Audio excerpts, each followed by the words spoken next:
Hello, the Pulitzer Prize winners are going to be announced in early May, so I'm here to give my predictions for what I think and hope might be finalists or even a winner of this year's Pulitzer Prize for fiction. And of course, this is a book award which is notoriously difficult to predict because we have no indication of what books have been submitted for this prize and no lists of finalists are released until the announcement of the actual winner. And there are some guidelines and rules, like it needs to be a book of fiction that has been published in the year 2024, and the writer needs to be American or have lived in America for a substantial amount of time. That's a new kind of caveat for the prize, and the subject of the book should have something to do with American life, but these are very loose guidelines, and there can be examples of finalists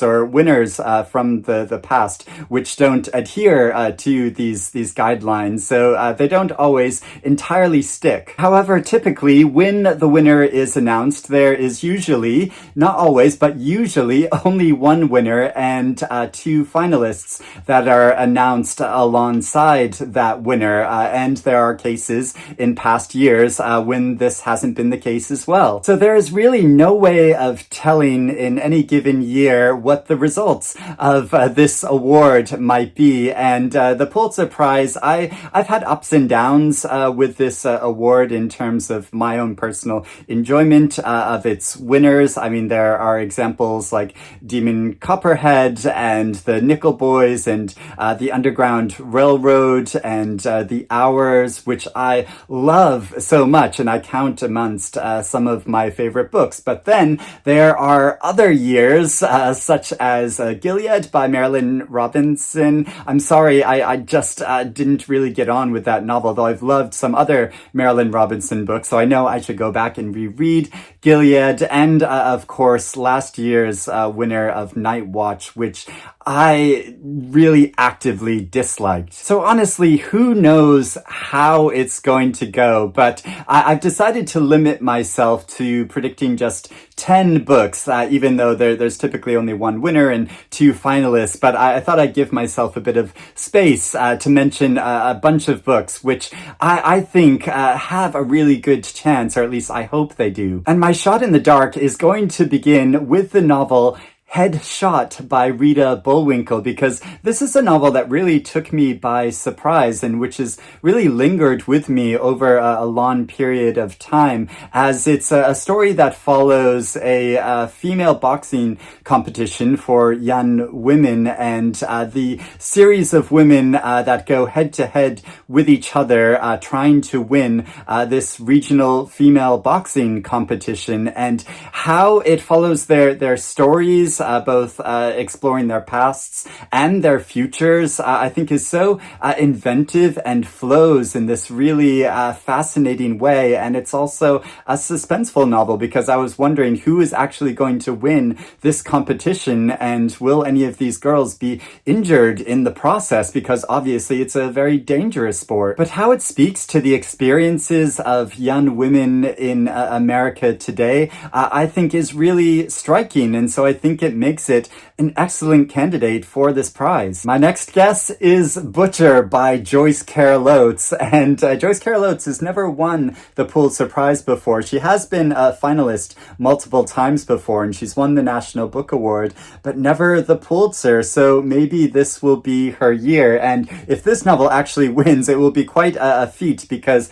there is a superficial resemblance between this novel and last year's winner Night Watch, in that both novels take place in an insane asylum in the 19th century in America, but they have very different perspectives on that experience, and very different sorts of facilities are explored, as this follows an unscrupulous doctor who heads this facility and who experiments upon the bodies of his female patients and the indentured servants that work at this institution, and it does go into this in really graphic detail. So it's quite disturbing to read, but it's also really powerful how it explores this story of the rudimentary experiments in the medical profession and how misogyny is kind of inbuilt into the practice of medicine and how this can still be seen in the world today. So this is a story which is set in the past, but I think it could be argued that it has a lot to do with the present in the way that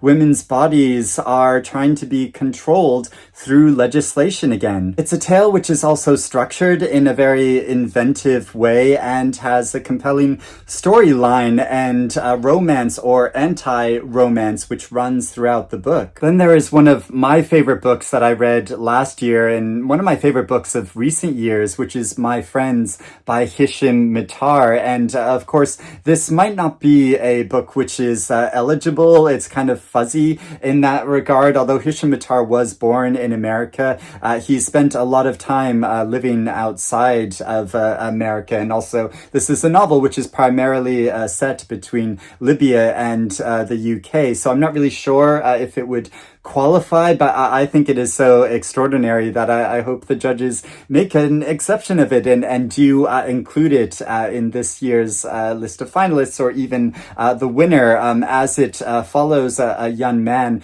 who moves to the UK initially to study and then gets involved with a peaceful protest which goes very wrong and which means that he is exiled from his native country for a long period of time. So it follows his process of trying to adapt to that and to find a home in art and literature, and also with friends who are similarly exiles from their home but have very different strategies and ways of dealing with this experience. And I just think the story is so extraordinary and powerful and emotional. Then there is a novel which, again, I'm not sure if it would be eligible, but it's one that I would really like to see get a lot more attention, which is The Lion's Den by Iris Mwanza. And this is a story which is only set in Zambia, so again, it may not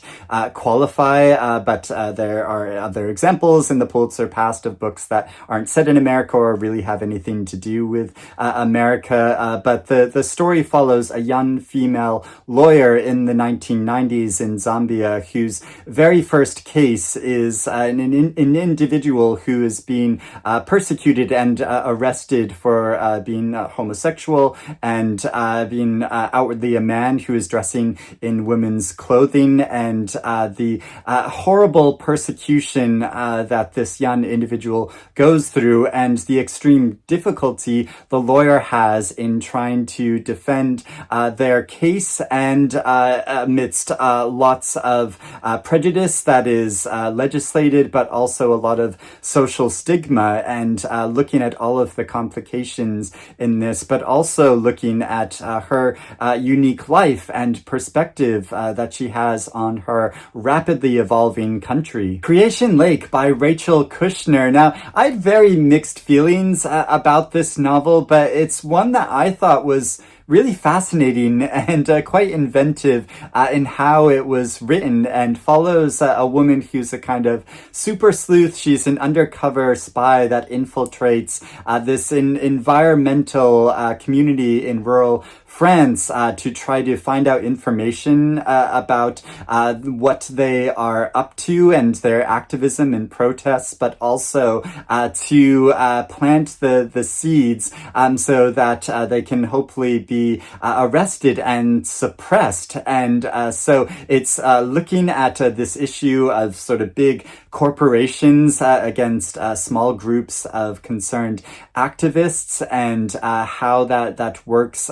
legally, and but also in terms of how communities are formed and organized. And but there's also a lot in this book about the history of Neanderthals and kind of essayistic passages of emails tales of a kind of guru that's a kind of mentor of this intentional community that this super sleuth is reading over the course of the story and becoming gradually more involved in, and just how this explores the way we are organizing ourselves in the present and where we want to go in the future, and the issue to do with moral responsibility of the individual, because the central character of this is a very amoral person. This strange eventful history by Claire Messud, and this is a family saga that really stuck with me as it follows a number of members of an Algerian family from World War II over the course of several decades, and descendants of this family and how they live and work in many different corners of the globe and separate and come together, and how this explores the intricacies of family life, but also pockets of history over the past several decades, I think is so fascinating and for me really enjoyable to read. But I know some other readers had very different feelings about this novel, so if this was a finalist or winner, it would be quite a controversial choice, I think. Martyr by Kaveh Akbar, and I think this novel is a very probable frontrunner, if not a finalist for this year's prize, because it has been nominated for multiple awards, and I found it such a powerful experience as it follows a young man who is leaning towards feelings of self-destruction. He grapples with substance abuse and settling down in his life and grief, and but feels this draw towards death. And so he goes on this journey seeking answers and trying to find motivation to continue living. And the answers he finds are quite surprising in a lot of ways. But the story shows how he is trying to assimilate his sense of his Iranian heritage with being a young American in the United States today, with the way America is today. Tell Me Everything by Elizabeth Strout, which was recently shortlisted for the Women's Prize for Fiction, and Elizabeth Strout is a former winner of the Pulitzer Prize for Olive Kitteridge. So I think this would be a nice full circle moment if this novel wins or is a finalist for this year's prize, because this story brings together many characters in the Elizabeth Strout universe of Olive Kitteridge, but also Lucy Barton and Bob Burgess as he embarks on working on a new case of a man who is accused of murdering his mother. But it follows these characters as they engage in a range of discussions and tell each other stories about the past. So exploring a lot of issues to do with life and community and family and relationships, and in a very down-to-earth and readable way, but in also a way that is so intelligent and insightful and compassionate and beautiful. And I just love her writing. And as Olive Kitteridge might say, yeah, Strout is due for another Pulitzer. But my Maine accent is terrible. I'm sorry, I've not lived in the state of Maine for a very long time, so my apologies to the state of Maine. My kind of wild card guess for this prize is Beautyland by Marie-Helene Bertino, and this is actually the only book amongst my guesses which I haven't read yet, but I'm really looking forward to this book, and I've enjoyed a previous book by this author. But this story follows a woman who is raised and becomes an adult in America, but feels herself to be an alien who is kind of observing the society around her. And this author writes in such an inventive and almost disarming way. Like the insights which come out in her fiction, I think are so surprising. And I think this storyline might really lend itself to the Pulitzer, or the values of what the Pulitzer is looking for. And then there is the novel, which is probably the biggest frontrunner for this year's Pulitzer in that it's won other book awards. It's been nominated for many other book awards. At the end of 2024, I think it was on every best books of the year list, and deservedly so, which is James by Percival Everett, which takes the story of the adventures of Huckleberry Finn and tells it from Jim's perspective in such a unique and fascinating new way to give a new spin on this classic American story, and which sheds light on the history of America, but also speaks to America in the present, I think, in a very strong way, and how it follows Jim's story of self-creation and his connection with Huck over the course of their journey and their transforming connection with each other. But also his story is told with such beauty and insight that I really do think this is an absolute new classic. So those are my predictions for this year's Pulitzer. I would love to know in the comments below if you agree with me on any of these books. Are there any other books that you are rooting for to be finalists or winners of this year's prize, winner or winners? We will see early in May when the announcement is made. But thank you for watching this. I hope you're doing well, and I will speak to you again soon. Bye-bye.